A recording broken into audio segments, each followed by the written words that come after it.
ঋতুবতী মহিলারা মসজিদে প্রবেশ করতে পারবে, কোনো সমস্যা নেই। যাওয়ার সময়তে বইগুলো নিয়ে যাবেন, আগে আমার সামনে দিয়ে ঘুরে যাবেন, 10 টাকা 20 টাকা যেটাই হোক, আর পত্রিকাগুলো নিয়ে যাবেন। আর সব বই নেন, আব্দুল্লাহর বইটা দেখেন, আমরা হাদিস মানতে বাধ্য, মিন্নাতুল বারি, অন্যান্য বই যেমন দোয়ার বইটা দেখেন, নতুনভাবে লেখা আছে, 42টা সহিহ হাদিস আছে হাত তুলে দোয়া করার। আর যাওয়ার সময় 10 টাকা 20 টাকা 50 টাকা 500 টাকা যেটাই হোক, খালি কেউ যাবেন না। বছরে একদিন আপনাদের প্রোগ্রাম, আপনাদেরই প্রতিষ্ঠান, আমি দূর থেকে এসে আপনাদেরকে অনুরোধ করি মাত্র, আমি ছোটবেলা থেকে আপনার বক্তব্য শুনছি, কিন্তু জিহাদ বিষয়ে আলোচনা কেন হয় না? জিহাদ বিষয়ে আলোচনা আছে, তুমি জানো না সেই জন্য বলছো। আর তোমার নেতাকে আমি 3 যুগ পড়াতে চেয়েছি, তোমার নেতাকে কাল থেকে আমার কাছে পড়তে পাঠিয়ে দাও। এইটা যে লিখেছ, তোমার নেতাকে আমি এই মাটিতেই বলছি 10 বছর থেকে, তোমার নেতাকে আমি 3 যুগ পড়াবো ইনশাআল্লাহ। মসজিদের আওতাভুক্ত কোনো মুসল্লি মারা গেলে মসজিদের মাইকে মৃত্যুর সংবাদ প্রচার করা যাবে না। সবাই সহযোগিতা করবেন আমার দিনী ভাই বোন। টাকা 10টা পকেটে হাতে করে নিয়ে যে কি করবেন, বাড়িতে যেতে যেতে খরচ হয়ে যাবে। যেটাই হোক সহযোগিতা করে যান। আর আমি তো অনেক দিনই বলেছি, পতিতালয়ের মহিলা যদি কুকুরকে পানি পান করে জান্নাত পেতে পারে, তাহলে এইরকম কওমি মাদ্রাসায় কিছু সহযোগিতা করে জান্নাত হবে ইনশাআল্লাহ। হযরত আবু হুরায়রা জন্য হজ ও উমরা ছাড়াই দাড়ি 1 মুষ্টির বেশি অংশ কেটে ফেলতেন। আবু হুরায়রা নয়, আব্দুল্লাহ ইবনে উমর। তোমার লেখা ভুল হয়ে গেছে,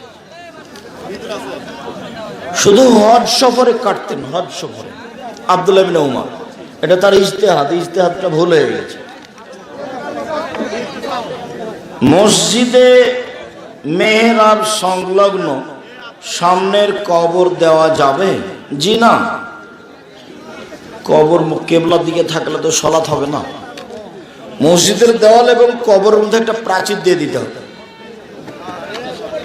জনক আলেম বলেছেন, জুম্মার দিন প্রথম প্রহর অর্থাৎ সুবে সাদেকের 1 ঘন্টা পর হয়, এরকম সময়ে কেউ যদি মসজিদে উপস্থিত, তাহলে উট কুরবানির সব হবে। জি ঠিকই আছে।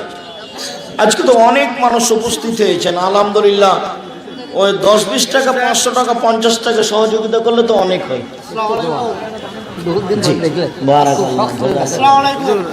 আল্লাহ আপনাদের প্রতি কত করেছেন।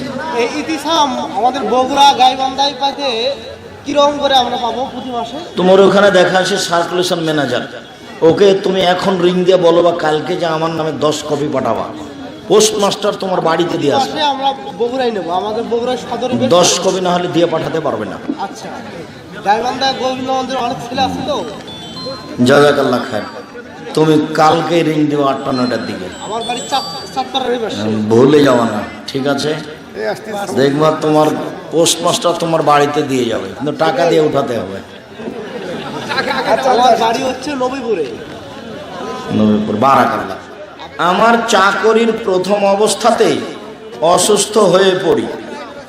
তখন আমি নিয়ত করেছিলাম যে আল্লাহ যদি আমাকে সুস্থ করে দেন, তাহলে চাকরি শেষে হজ করব ইনশাআল্লাহ। আমার স্বামী সে সময় সুস্থ ছিল। ভেবেছিলাম দুইজনেই হজে যাব, কিন্তু কিছুদিন পর আমার স্বামী মানসিক রোগে আক্রান্ত হয় এবং দীর্ঘদিন অসুস্থ থাকার পর মারা যায়। আমি হজের নিয়ত করেছিলাম। আমার প্রশ্ন, আমি ছেলের সাথে হজে যাব, এতে কি আমার নিয়ত আদায় হবে? জি হবে। যদি আপনার ছেলে না থাকে তাহলে আপনার নিয়ত বাতিল। লোক যদি না থাকে হজে যাওয়ার, তাহলে আপনার নিয়তটা বাতিল, চলবে না। বলেন কি বলছেন? হ্যাঁ, অজুর পানি গামছায় মোছা যাবে? যাবে যাবে যাবে। ক্লাব বা সংগঠন থেকে ইসলামী জালসা করা যাবে কিনা? এখন এইগুলো কোরআন হাদিস অনুপাতে চলে কিনা, যদি কোরআন হাদিস অনুপাতে চলে তাহলে কে জানি, সংগঠন তো আর একজনের বিরুদ্ধে চলে। কবরে লাশ রাখার সঠিক নিয়ম কি? ডান কাতে গোটা লাশটাকে একবারে দেওয়ালের ওয়ালের সাথে লাগিয়ে কাট করে দিতে হবে,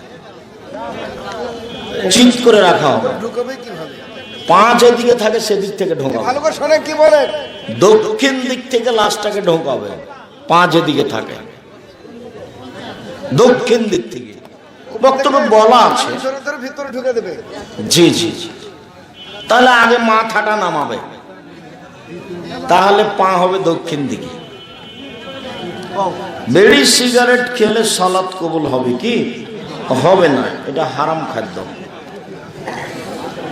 আমার 4 জন ছেলে মেয়ে, আমি সমান চোখে দেখতে পারি না, আমি হয়ে যাব, আমি হজে যাব, হজ কবুল হবে কি না? জি না, হবে না। সমান চোখে দেখা বলতে জমি জায়গা কম বেশি করিয়েন না, অর্থ সম্পদ। আপনি এত বড় দোষ উল্লেখ করছেন আমাদের সামনে। না, ছেলে মেয়ে সবাইকে সমান চোখে দেখার চেষ্টা করে। জামে মসজিদ এর পশ্চিম পাশে মসজিদের দেওয়াল হতে 3 হাত দূরে মৃত্যু ব্যক্তির কবর দেওয়া হয়েছে, সেই মসজিদে সালাত আদায় করলে সালাত হবে কি? হবে না। কবর এবং মসজিদের দেওয়ালের মাঝে প্রাচীর দিতে হবে। দান করা ভুলবেন না, টাকা বাড়িতে নিয়ে যাওয়া হবে না। এমনি তো আশাটাই হয়েছে ভুল। আমি কত বলছি ঈদের মাঠে, কত বলছি সম্মেলনে, এমনি আসবেন কেন? 50 টাকা 20 টাকা সাথে নিয়ে আসবেন। দান করলে একটা বড় নেকিও হবে, প্রতিষ্ঠানটাও উপকৃত হবে। আর যাওয়ার সময় যেন আমি দেখে নেই যে কোনো বই আছে, না হলে আর একজনের কাছ থেকে 20 টাকা নিয়ে একটা পত্রিকা নিয়ে যেতে হবে। সূরা ফাতিহার উপকারিতা জানতে চাই।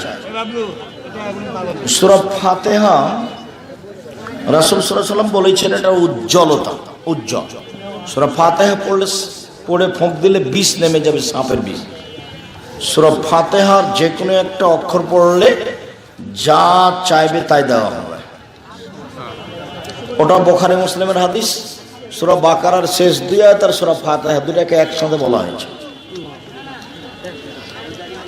জান্নাতুল বাকিতে দাফন হলে কি কবরের শাস্তি মাফ হবে? জি না, পৃথিবীর কোথাও কবর হলে কবরের শাস্তি মাফ হবে না।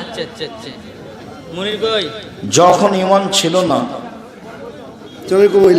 জনৈক মহিলার সাথে বিবাহ করব বলে জেনায় লিপ্ত হয়েছিলাম, কিন্তু বর্তমানে আমার পিতামাতা ওই মহিলার সাথে বিবাহ করাতে একেবারেই রাজি নয়।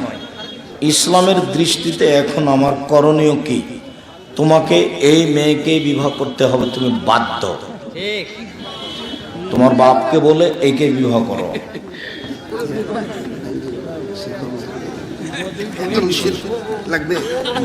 উপরে যারা কোরআন হাদিস ভালো পড়ান।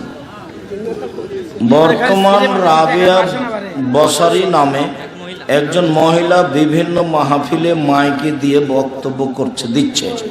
রাবিয়া হোক আর বাসারি হোক, যে হোক, মহিলাদের মাইকে বক্তব্য দেওয়া হারাম। সারা বগুড়াই যেন ও পা দিতে না পারে, বেহায়া মহিলা। ওর স্বামী নাই সেই জন্য আসে, বা ওর বাপ নাই সেই জন্য। শয়তানি করার জায়গা পায় না। আপনাদের এলাকায় যেন ও ঢুকতে না পারে। আল্লাহ এবং রাসূল সাল্লাল্লাহু আলাইহি ওয়াসাল্লামের জন্য আপনাকে অনেক ভালোবাসি। আপনার নামে কেউ কিছু বললে মেনে নিতে পারি না। আপনি একটা দোয়া শিখিয়ে দেন যাতে আমি রাগ নিয়ন্ত্রণ করতে পারি।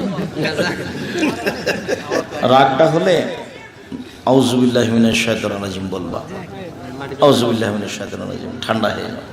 এটাই দোয়া।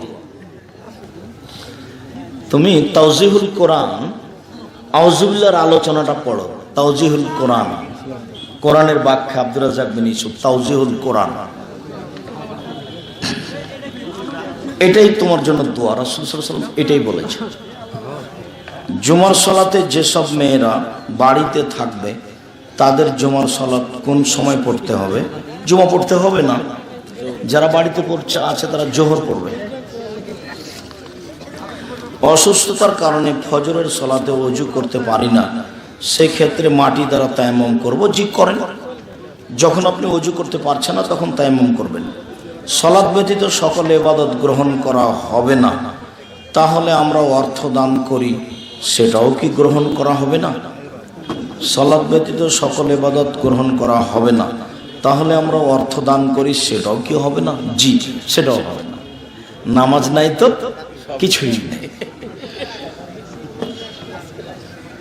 কোনো ব্যবসা প্রতিষ্ঠানে মেয়েরা পর্দা ছাড়া জিনিস কিনতে আসে, তাহলে কি ব্যবসা হারাম? জি না, ব্যবসা হালাল, ওই মেয়েটার আশা হারাম। কোনো মৃত ব্যক্তির নিয়ত করা হজ কি অন্য কেউ করে দিতে পারবে? জি, হজ অন্য কেউ করে দিতে পারে, টাকা দিবেন ও হজ করে দেবে। বেশিরভাগ সময় টয়লেটে হজ করতে হবে, ও আর তাকে আগে হজ করতে হবে। হ্যাঁ সেটাই। যে আপনার হজ করে দিবে তাকে আগে নিজের হজ করতে হবে, তারপর। বেশিরভাগ সময় টয়লেট এ গেলে আজান দিয়ে দেয়, সেক্ষেত্রে আমাদের করণীয় কি? যতক্ষণ পেশাব পায়খানায় বসে আছেন ততক্ষণ আজানের উত্তর দিবেন না। যখন উঠে গেছেন তখন টয়লেটের ভিতরে আছেন তবে উত্তর দিবেন। বুঝেননি কথা? হুজুর এটা কি বলে? আমি পড়ি এটা, যেটুকু পাচ্ছ সেটুকু। ডাক্তার যদি বলে চতুর্থবার বাচ্চা নিলে মা মারা যেতে পারে, এমন অবস্থায় বাচ্চা নেওয়া যাবে কি? নিবে। নেবে। ডক্টর গালিব স্যার ও আপনাকে এক মঞ্চে আবার দেখতে চাই। দোয়া করো, আমি তো চাই, হয় না কেন? তুমি চেষ্টা করো তো, তুমি চেষ্টা করো, আমি তো যেতে চাচ্ছি। কাউকে দিয়ে বলে পাঠালেই যাবো, আমি নিজে গেছিলাম। আবারও যদি বলেন আব্দুর রাজ্জাক সাহেব, ওনাকে আসা লাগবে না, কেউ বলে পাঠালেই যাবো। আর আমি নিজে গিয়ে দাওয়াত দেবো যে আপনি জামিয়া সালাফি ডাঙ্গিপাড়ায় আসেন।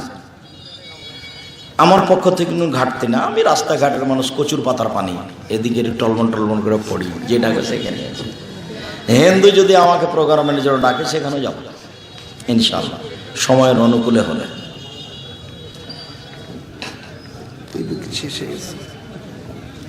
আমাদের এলাকায় প্রচলিত একটি বিদআত, মসজিদের মাইকে মরা মানুষের খবর দেওয়া যাবে না। টাকনুর নিচে কাপড় পরিধান করা হারাম, কাবিরা গুনাহ। মোজা পরিধান সম্পর্কে একটু সঠিক সমাধান। মোজা নিচে থেকে আসে, যেটা নিচে থেকে উপর দিকে আসে সেটার বিধান এটা নয়, যেটা উপর থেকে নিচে নামে সেটার বিধান এটা।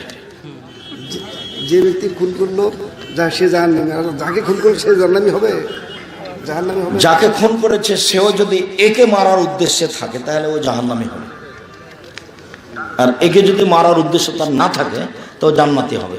ওই যে আল্লাহ রসুল বললেন না যে তোমরা বাড়িতে থাকো, যায় না, না হলে মারামারিতে যায় না। তখন একজন সাহাবী বললেন যে আমাকে যদি বাড়িতে এসে মেরে যায় তাহলে কি করব? তখন আল্লাহ রসুল বললেন যে তুমি আদমের দুই ছেলের ভালোটার মতো হবা না। কাবিল বললো হাবিলকে যে আমি তোমাকে মারবো, তখন হাবিল বললো যে তুমি মারো, আমি তোমাকে মারবো না। তো কেউ মারতে এসেছে, আপনি পাল্টা মারতে যাবেন না, নিহত হয়ে যান, আপনি যাবেন জান্নাতে, ও যাবে জাহান্নামে। আল্লাহ তুমি কবুল করো।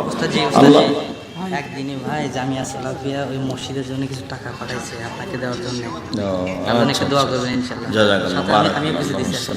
বারাকাল্লাহ, হাইয়াকাল্লাহ, মাশাআল্লাহ।